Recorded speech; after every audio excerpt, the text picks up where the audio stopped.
এইবার আসেন আমেরিকা প্রশ্ন। আমি যেহেতু কইছি যে আমেরিকার বলয় ঢুকে দিচ্ছে প্রফেসর ইউনূস, এটা মেলাজন মাইন্ড করেছে, তো কেন আমেরিকার ব্লকে আমাদের যাওয়া উচিত না, আসেন সে বিষয়টা আলাপ করি। আমি প্রথমে বলি, বাংলাদেশকে আমেরিকা, ইন্ডিয়া, চীন কোন ব্লকেই যাওয়া উচিত না। তার একটা স্বাধীন পররাষ্ট্রনীতি অনুসরণ করা উচিত। কিন্তু আমেরিকা প্রশ্নে আমাদের আলাদাভাবে বিষয়টা বুঝতে হবে। কেন বুঝতে হবে সেই বিষয়টা আসেন একটু বিস্তারিত আলাপ করি। এর কারণটা হইতেছে ভারত প্রশ্ন। কেন ভারত প্রশ্ন? ভারত আর আমেরিকা পুটকিতে পুটকিতে খাতির আছে, বুঝছাও। এই জন্যে আমেরিকাকে আমি আস্থায় নিতে পারি না। কেন পারি না? আর একটু ব্যাখ্যা করে বলা দরকার। পুটকিতে পুটকিতে ক্যাঙ্কা খাতির। বাংলাদেশের স্বনির্ভর পররাষ্ট্রনীতি অনুসরণে ভারত হইল সবচেয়ে বড় প্রতিবন্ধক। সেই আমাদের 1971-এ মুক্তিযুদ্ধের সময় থেকে ভারত নানাভাবে আমাদের স্বাধীনতা সার্বভৌমত্বকে অস্বীকার করেছে।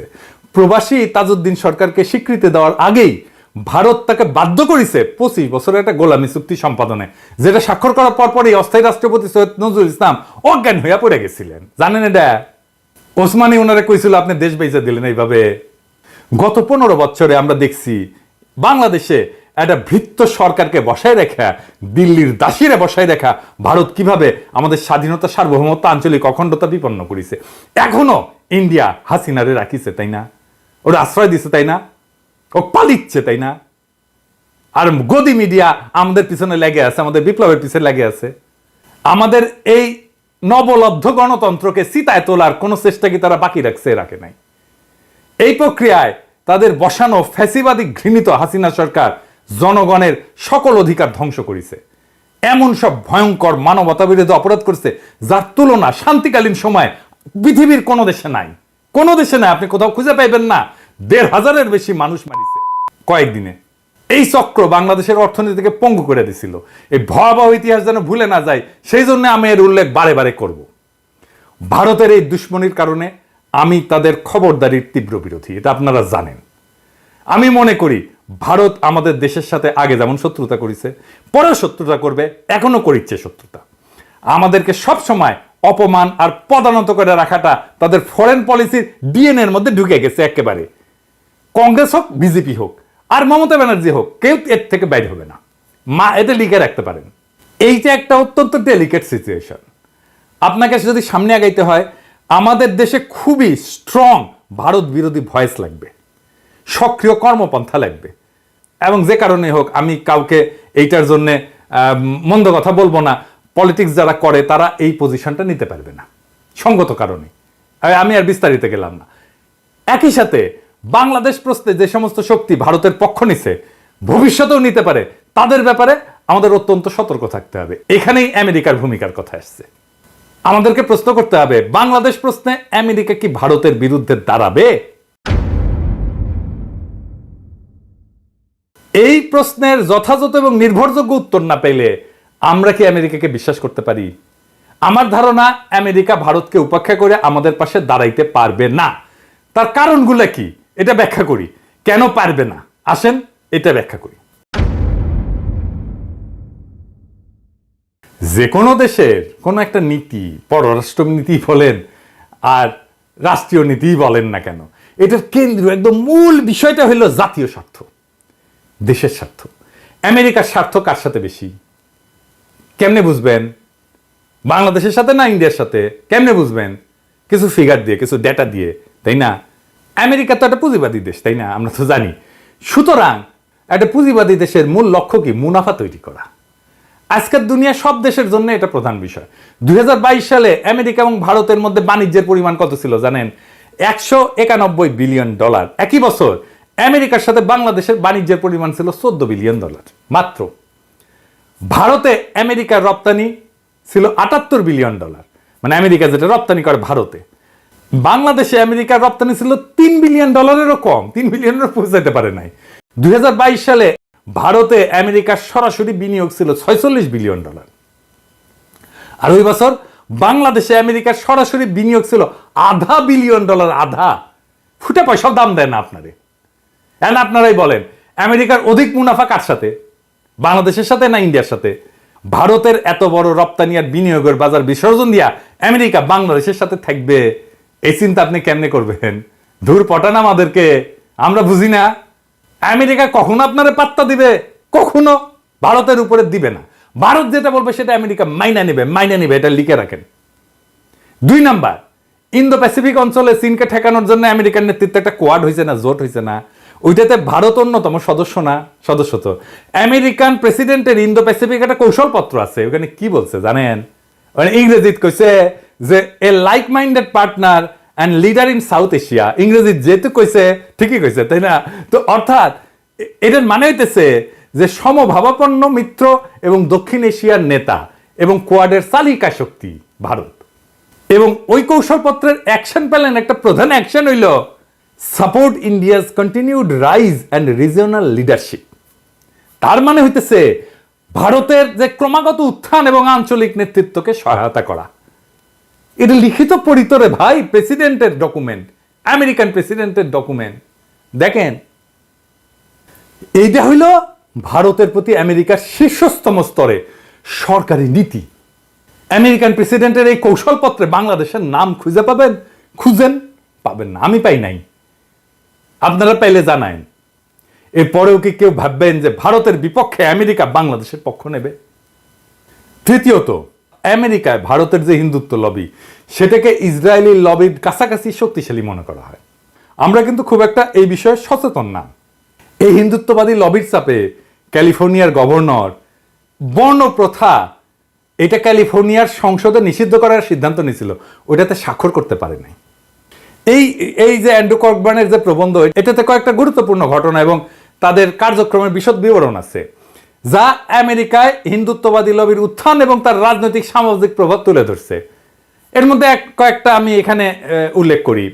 যে এখানে দেখানো হয়েছে যে কিভাবে হিন্দুত্ববাদী সংগঠনগুলো, যেমন Hindu American foundation HAF, American রাজনৈতিক মহলে প্রভাব বিস্তারে সক্রিয়। তারা মার্কিন রাজনীতিবিদদের সাথে সংযোগ স্থাপন করে এবং তাদের কাছে ভারতের হিন্দুত্ববাদী এজেন্ডা তুলে ধরে। এইসব সংগঠন মার্কিন নীতি নির্ধারকদের প্রভাবিত করার চেষ্টা করে। যেমন তারা ভারতে মুসলিম সম্প্রদায়ের উপরে নির্যাতন এবং কাশ্মীর ইস্যুতে তারা মার্কিন নীতি নির্ধারকদের প্রভাবিত করার চেষ্টা করে যেন তারা ভারতের মুসলিম সম্প্রদায়ের উপর নির্যাতন এবং কাশ্মীর ইস্যুতে নীরব থাকে। 2 নাম্বার, 2014 সালে মোদির আমেরিকা সফরের কথা উল্লেখ করা হয়েছে এখানে। ওইখানে হিন্দুত্বপন্থী আন্দোলনের জন্য একটা গুরুত্বপূর্ণ মাইল ফলক হিসেবে বিবেচনা করা হয়।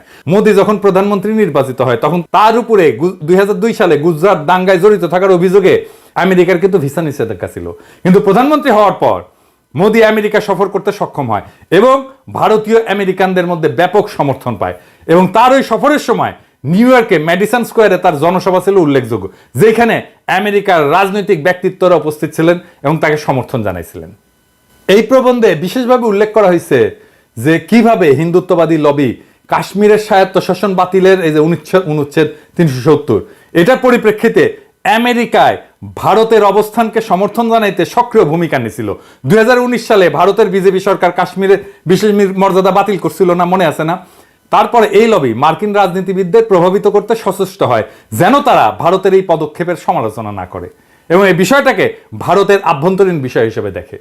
এই প্রবন্ধে আরো দেখানো হয়েছে যে কিভাবে হিন্দুত্ববাদী লবি ভারতে মুসলমানদের উপরে নির্যাতনের ঘটনাগুলোকে নিয়ে আন্তর্জাতিক সমালোচনা বন্ধ করার চেষ্টা করছে। ভারতে গোহত্যার অভিযোগে মুসলিমদের উপরে হামলা যেগুলো হয় না এবং নাগরিকত্ব সংশোধনী আইনের মতো, মানে CAA এর মতো বিতর্কিত আইনের কারণে যে সমালোচনা বাড়তে থাকে, কিন্তু এই লবি মার্কিন রাজনীতিবিদদের প্রভাবিত করে যেন তারা ভারতের সমালোচনা না করে, বরং ভারতের সাথে সম্পর্ক মজবুত করার দিকে মনোনিবেশ করে। এবং এইভাবে ইন্ডিয়াতে হিন্দুত্ববাদী সংগঠনগুলো আমেরিকায় তাদের রাজনৈতিক সামাজিক প্রভাব বিস্তার করছে এবং একই সাথে ভারতের হিন্দু জাতীয়তাবাদী এজেন্ডাকে বৈশ্বিক মঞ্চে তুলে ধরছে। এখন বলতে পারেন যে ওইখানে তো বাংলাদেশের অভিবাসীরা আছে, বাংলাদেশের অভিবাসীদের আমেরিকার রাজনীতিতে বস্তুত কোনো প্রভাব নাই। এটা শুনতে খারাপ লাগবে, কিন্তু আসলে নাই। আমেরিকার বিভিন্ন স্থানে উল্লেখযোগ্য বাংলাদেশি থাকলেও তারা রাজনৈতিকভাবে সংগঠিত হয়ে উঠতে পারেন নাই। তাই এই হিন্দুত্ববাদী লবির সাথে তুলনা করার কোনো প্রশ্নই ওঠে না। এই লবির শক্তি এবং তার নেতিবাচক প্রতিক্রিয়ার কথা ভাইবা আমেরিকার অধিকাংশ রাজনীতিবিদ বাংলাদেশের পক্ষ নিয়ে ভারতের বিরুদ্ধাচারণ করবে না, এটা লিখে রাখতে পারেন। এখন আপনারাই বলেন, বাংলাদেশ প্রশ্নে আমেরিকার উপরে ভরসা রাখা যায়? ভারতের এইরকম রোলের ওপরে? তাই আমি তো রাখতে পারতেছি না। আমার মনে হয় যে কোনো বুঝমান মানুষ এটা রাখতে পারবে না। তবে বিশ্ব রাজনীতিতে শেষ কথা বললে তো কিছু নাই, তাই না? গত 1 বছরে ভুটান ছাড়া দক্ষিণ এশিয়ার বাকি রাষ্ট্রগুলোতে ভারতের নীতির চরম বিপর্যয় ঘটছে। আমেরিকা যে আশা করছিল ভারত দক্ষিণ এশিয়ার নেতৃত্ব দেবে, সেটা ভুল প্রমাণিত হয়েছে।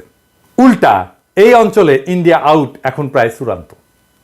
এই অবস্থায় আমেরিকা হয়তো তার নীতি পর্যালোচনা এবং পুনর্বিন্যাস করতে পারে, এবং এই প্রক্রিয়ায় বাংলাদেশ সহ অন্যান্য দক্ষিণ এশীয় দেশগুলোর সাথে তারা আরো সরাসরি সম্পর্ক স্থাপনের প্রয়োজনীয়তা অনুভব করতে পারে। আমি এই সম্ভাবনাকে অতিরিক্ত গুরুত্ব দিতে চাই না, কারণ আমি যে কারণগুলো বললাম তাতে আমেরিকার উপরে ভারতের যথেষ্ট প্রভাব আগামীতেও বিদ্যমান থাকবে। এই কারণেই ডোনাল্ডকে দিল্লি হয়ে ঢাকা আসতে হয়, বুঝো নাই? এই জন্যে। তবুও তর্কের খাতিরে যদি ধৈরাও নি যে আমেরিকা বাংলাদেশের সাথে আরো নিবিড় সরাসরি সম্পর্কের উদ্যোগ নিবে, তাইলে আমাদের দুইখান কথা আছে। কি কথা? তাইলে আমি আমেরিকাকে বলবো যে আমাদেরকে দক্ষিণ কোরিয়া বা দ্বিতীয় বিশ্বযুদ্ধের পর জার্মানিকে যেরকম ডিল দিছিলেন, আমাদেরকে ওইরকমকে ডিল দিতে হবে। তাইলে আমরা বাধা দিব না। আপনারা তো চীন থেকে বিশাল পরিমাণে বিনিয়োগ সরাই নিচ্ছেন অন্যান্য দেশে, তাই না? তো বাংলাদেশে তার একটা বড় অংশ নিয়ে আসেন। আমরা জিন্দাবাদ দিব, আমেরিকা জিন্দাবাদ। আমাদের তরুণদের মেধা এবং বীরত্ব তো সারা দুনিয়া দেখছে, তাই না? আপনারাও দেখেছেন। আগামী দিনের যে প্রযুক্তি ভিত্তিক যে বিশ্ব অর্থনীতির উন্মেষ ঘটছে, তাদের তারাও যেন সফলভাবে অংশ নিতে পারে, তার জন্যে অ্যাকশন প্ল্যান করেন। আপনারা সরাসরি এবং আপনাদের মিত্রদের মাধ্যমে আমাদের অবকাঠামোতে বিনিয়োগ করেন, যাতে আমরা একটা বিশ্বমানের লজিস্টিক ব্যবস্থা দ্রুত গড়ে তুলতে পারি। আমাদের সামরিক বাহিনীর শক্তি এবং সামর্থ্য যথেষ্ট পরিমাণে বৃদ্ধি করার একটা কার্যকর কর্মসূচি আমাদের সাথে বৈশাখ প্রণয়ন করেন এবং বাস্তবায়ন করেন। এই কাজগুলো করতে আপনাদের খুব বেশি যে খরচা হবে তা কিন্তু না, বরং একটা দ্রুত বর্ধনশীল বাংলাদেশ আপনাদের বাণিজ্য এবং বিনিয়োগের উল্লেখযোগ্য একটা ডেস্টিনেশন হতে পারে। আমাদের মুক্তিযুদ্ধের সময় আমাদের গড় এশিয়ায় আমেরিকার অন্যতম মিত্র দক্ষিণ কোরিয়ার গড় থেকে খুব একটা কম ছিল না। আজ তারা কোথায় উঠে গেছে, আর আমরা 90 দশকে উঠতি এশিয়ান টাইগার হিসেবে স্বীকৃতি পাইছিলাম। গত 15 বছরে হাসিনার দুর্নীতি আমাদের প্রবৃদ্ধির 2 থেকে 3% খাইয়া ফেলছে প্রত্যেক বছরে। এইরকম দুর্নীতি না থাকলে আমরা ডাবল ডিজিট গ্রোথ করতাম সহজেই। ভেবে দেখেন, বিশ্বের 8ম জনবহুল এই দেশটা আগামী 10 বছরে কোথায় চলে যেতে পারে। তাতে আমাদের লাভ তো বটেই, আমেরিকারও লাভ। আমেরিকা আমাদের এই অভিযাত্রার সঙ্গী হইলে আমরা নিশ্চয়ই তাকে স্বাগত জানাবো। আমেরিকাকে বলবো, ভারতের প্রবল চাপের সামনে আপনারা স্থির হইয়া দাঁড়ায় থাকতে পারেন নাই। গত নির্বাচন এটা প্রমাণ। আমাদের অনেক আশা দিয়া শেষ পর্যন্ত হাত ছেড়ে দিছিলেন। আমরা এত জীবন, এত রক্ত, এত অশ্রু বিসর্জন কইরা গণখুনি হাসিনা এবং তার প্রভু ভারতকে হটাই দিলাম। আপনারা আবার আমাদের হাত ছেড়ে দিবেন না, দিয়া ভারতের কাছে ফেলে যাবেন না, সেই ভরসা আমরা কি করে করব? তখন তো আমাদের যেই লাউ সেই কদুর মতো অবস্থা হবে। এত কিছুর পরেও আপনারা যদি আমাদের সাথে সৎ বিশ্বাসে দীর্ঘমেয়াদী পারস্পরিক লাভজনক সহযোগিতার কাঠামোয় কাজ করতে চান, আমরা প্রস্তুত। কিন্তু আমাদের ডিল দিতে হবে দক্ষিণ কোরিয়ার মতো, অথবা দ্বিতীয় বিশ্বযুদ্ধোত্তর জার্মানির মতো। এই ব্যাপারে আমরা টনটনা, কোনো ছাড় নাই। আমরা কিভাবে একসাথে কাজ করতে পারি তার একটা খসড়া রূপরেখা আজকে দিলাম আপনাদেরকে। আপনারা এই পথে আগাবেন কিনা সেটা আপনাদের সিদ্ধান্ত। তবে এটা মনে রেখেন, ভিত্তিহীন আশ্বাস এবং অর্থহীন প্রতিশ্রুতির উপরে আমরা আস্থা রাখবো না। আমরা আমাদের সব পথ অপশন খোলা রাখবো। আপনারা যদি আমাদেরকে ভারতের হেজিমনির মধ্যে ফেলে রাখতে চান, তাহলে সেটা আমরা কোনোভাবে মেনে নেব না। মেনে তো নিবই না, দরকার হলে আবার প্রাণ দেব। তাইলে আপনারা তো দেখতেই পারতেছেন, এরকম হইলে এইটার বিরুদ্ধে আমাদের ফের রুখে দাঁড়াইতে হবে, ফাইট করতে হবে, এবং সেই লড়াই চীন যদি আমাদের পাশে এসে দাঁড়ায় তাহলে সেটাই হবে। কেস ক্লিয়ার, কথা ফাইনাল। আমার কথা কলে স্ট্রেইট। আমি কোনো হাঙ্কি পাঙ্কির মধ্যে নাই, আমি কোনো যদি কিন্তুর মধ্যে নাই। আমি এই প্রসঙ্গে মাহমুদুর রহমানের একটা কথা আপনাদের বলতে চাই। কুষ্টিয়ার আদালত প্রাঙ্গণে ছাত্রলীগের হামলার পরে রক্তাক্ত হয়ে বলছিলেন, আমি একাই ভারতের আগ্রাসনের বিরুদ্ধে দাঁড়াবো, লড়াই করব। এই লড়াই কিন্তু উনি একা করেন নাই। এই লড়াইয়ে যে দ্বীপ তিনি জ্বালায় গেছিলেন, সেটা দাবানল হয়ে ছড়ায় গেছে সারা দেশে। আমেরিকা যদি মনে করেন সামে সিকনে আপনাদের এজেন্ডা বাস্তবায়ন করে ফেলবেন, তাহলে মনে রেখেন সেই স্বপ্ন দুঃস্বপ্নে পরিণত হবে।